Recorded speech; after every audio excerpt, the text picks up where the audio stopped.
पहला क्वेश्चन है आज की इस क्लास का। प्रागैतिहासिक काल का पहला युग क्या कहलाता है? तो इसको कहा जाता है पूरा पाषाण युग। अब हम लोग जो है यहाँ पर इतिहास का वर्गीकरण समझते हैं कितने प्रकार से किया गया है। तो इतिहास का वर्गीकरण टोटल 3 प्रकार से किया गया है। पहला है प्रागैतिहासिक काल, दूसरा है आद्य ऐतिहासिक काल और तीसरा है ऐतिहासिक काल। बात किया जाए प्रागैतिहासिक काल की तो इसको 3 भागों में फिर से बांटा गया है, पूरा पाषाण काल, मध्य पाषाण काल और नवपाषाण काल। पूरा पाषाण काल का जो समय है ये कब शुरू हुआ था इसका तो नहीं पता है, लेकिन ये 1000 बीसी तक था। मध्य पाषाण काल 1000 बीसी से लेकर 4000 बीसी तक, और नवपाषाण काल जो है 4000 बीसी से लेकर 2500 बीसी तक इसका जो है समय था। इसी प्रकार आद्य ऐतिहासिक काल को 2 भागों में बांटा गया है।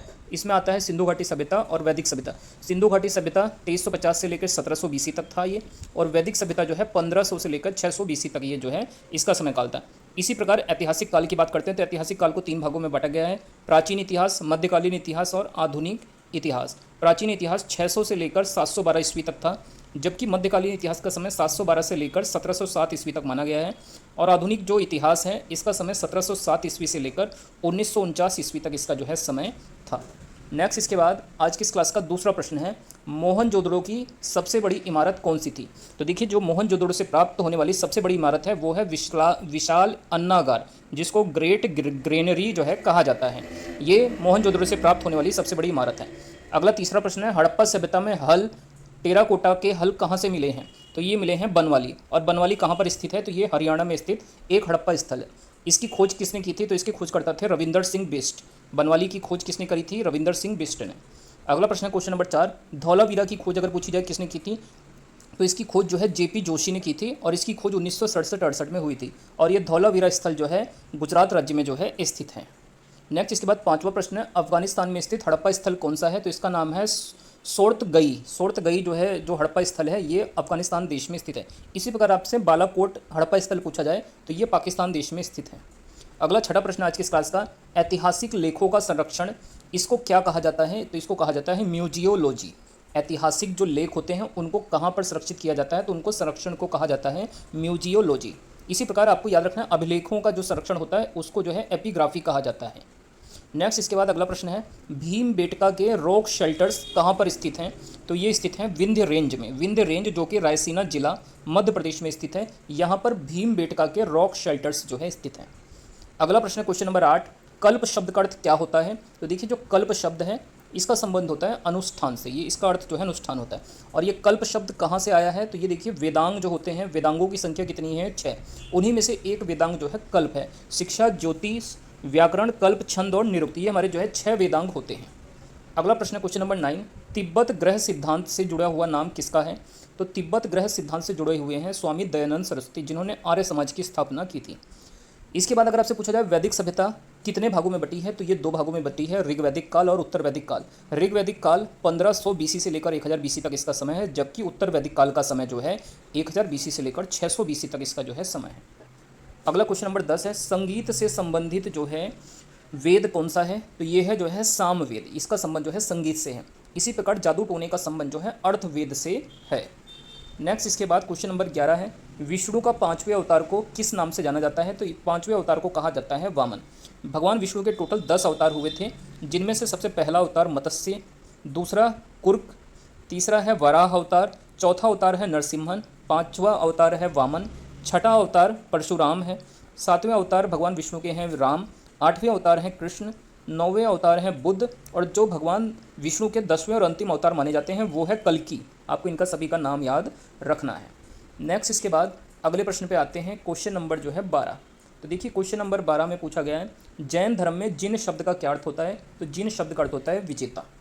नेक्स्ट इसी प्रकार अगर आपसे पूछा जाए कि जैन धर्म के संस्थापक कौन थे? तो इनका नाम जो है ऋषभ देव, या इनको आदिनाथ के नाम से भी जाना जाता है। जैन धर्म के संस्थापक ऋषभ देव या आदिनाथ। जबकि वास्तविक जैन धर्म के संस्थापक महावीर स्वामी माने जाते हैं, जो जैन धर्म के 24वें और अंतिम तीर्थकर थे। जबकि जैन धर्म के 23वें तीर्थकर का नाम जो है पार्श्वनाथ था। इनको भी आपको याद रखना है। नेक्स्ट इसके बाद जैन धर्म में 4 महाव्रत कौन कौन से हैं? तो इसमें सत्य, अहिंसा, अस्तेय और अपरिग्रह, ये जैन धर्म के 4 इंपॉर्टेंट महाव्रत हैं। अगला क्वेश्चन नंबर 13 है, हाइडे स्पीज का युद्ध ये कब लड़ा गया था? तो ये 326 ईसा पूर्व में लड़ा गया था। किस किस के मध्य ये लड़ा गया? तो ये सिकंदर और पोरस के मध्य में हुआ था।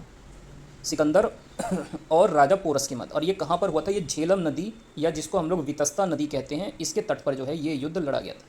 अगला क्वेश्चन नंबर 14 है, गौतम बुद्ध का वास्तविक नाम क्या था? तो इनका जो है वास्तविक नाम था सिद्धार्थ। भगवान गौतम बुद्ध का जन्म कब हुआ था? 563 बीसी में हुआ था। लुम्बिनी नेपाल में इनका जो है जन्म हुआ था। ये किस कुल से थे? तो ये जो है शाक्य कुल से इनका संबंध था और इनके पिता का नाम जो है शुद्धोदन था। बात अगर हम करें गौतम बुद्ध की, तो इन्होंने 29 वर्ष की अवस्था में जो है गृह त्याग किया था और 6 वर्षों तक की कठिन तपस्या के बाद 35 वर्ष की आयु में इनको जो है ज्ञान की प्राप्ति हुई थी। इस चीज़ को भी आपको ध्यान रखना है। इसके बाद अगला प्रश्न है क्वेश्चन नंबर 23, सांची। देखिए क्वेश्चन नंबर 14 के बाद सबसे पहले क्वेश्चन नंबर 15 देखते हैं। देखिए क्वेश्चन नंबर 15 है, बुद्ध का उपदेश किस भाषा में दिया गया था? तो ये दिया गया था पाली भाषा में। कौन सी भाषा में? पाली भाषा में। इसके बाद अगला 16वां प्रश्न है, सारनाथ कहाँ पर स्थित है? तो ये स्थित है उत्तर प्रदेश में। सारनाथ स्थल उत्तर प्रदेश में स्थित है। क्वेश्चन नंबर 17 है, हर्यक वंश का प्रथम शासक कौन थे? तो हर्यक वंश के प्रथम शासक जो है बिंबिसार थे। नेक्स्ट इसके बाद अंगुत्तर निकाय किस धर्म से जुड़ा है? तो ये बौद्ध धर्म से जुड़ा है और 16 महाजनपदों का वर्णन जो है अंगुत्तर महानिकाय में देखने के लिए मिलता है। भगवती सूत्र किस धर्म से जुड़ा है? तो ये जैन धर्म से संबंधित है। नेक्स्ट इसके बाद अगला 18वां प्रश्न है, नंद वंश का अंतिम शासक कौन था? तो ये थे घनानंद, नंद वंश के अंतिम शासक। और घनानंद को किसने हराया था? तो ये चंद्रगुप्त मौर्य ने जो है घनानंद को हराकर मौर्य वंश की स्थापना की थी। नंद वंश का संस्थापक पूछा जाए कौन था? तो यह महापद्यनंद जो है नंद वंश के संस्थापक थे। इसके बाद क्वेश्चन नंबर 19 है, चंद्रगुप्त मौर्य का जन्म कब हुआ था? 340 ईसा पूर्व में जो है चंद्रगुप्त मौर्य का जन्म हुआ था। अगला प्रश्न है, कंटक शोधन न्यायालय ये किस वंश या किस साम्राज्य से जुड़ा हुआ है? तो ये मौर्य वंश से जुड़ा हुआ है कंटक शोधन न्यायालय। नेक्स्ट क्वेश्चन नंबर 21 है, अशोक की पुत्री का क्या नाम था? तो अशोक की पुत्री का नाम जो है संघमित्रा था। नेक्स्ट इसके बाद क्वेश्चन नंबर 22 है, मौर्य वंश के बाद किस वंश का शासन हुआ था? तो मौर्य वंश के बाद शुंग वंश की जो है स्थापना हुई थी। पुष्यमित्र शुंग जो है शुंग वंश के जो है संस्थापक थे। अगला प्रश्न है, भानुगुप्त का एरण अभिलेख किससे संबंधित है? तो देखिए जो एरण अभिलेख है शासक भानुगुप्त से संबंधित, ये जो है इसमें सती प्रथा का उल्लेख हमको देखने के लिए मिलता है।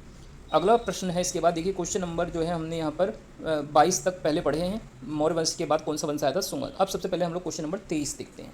तो देखिए क्वेश्चन नंबर 23, तो क्वेश्चन नंबर 23 में पूछा गया है, सांची की खोज किसने की थी? तो सांची की खोज की गई थी जो है 1800, सांची की खोज अशोक ने की थी। सांची स्तूप का निर्माण किसने करवाया था? अशोक ने करवाया था और सांची की खोज हुई थी 1818 में। ये मध्य प्रदेश में स्थित है। अगला प्रश्न है, धमेक स्तूप यह जो है कहाँ पर स्थित है? तो ये सारनाथ में स्थित है और राजा अशोक से संबंधित है। नेक्स्ट, विक्रम संवत का प्रारंभ कब हुआ था? 57 ईसा पूर्व में विक्रम संवत प्रारंभ हुआ था। इसी प्रकार गुप्त संवत की शुरुआत 319 ईस्वी में हुई थी और शक संवत जो है 78 ईस्वी में जो है शुरू हुआ था।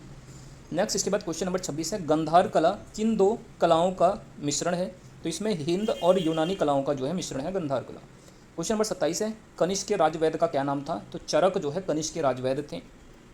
क्वेश्चन नंबर 28 है, घटोत्कच किस साम्राज्य से जुड़े हुए हैं? तो ये गुप्त साम्राज्य से जुड़े हुए हैं, जिनका समय जो है 219 से लेकर 305 ईस्वी तक था।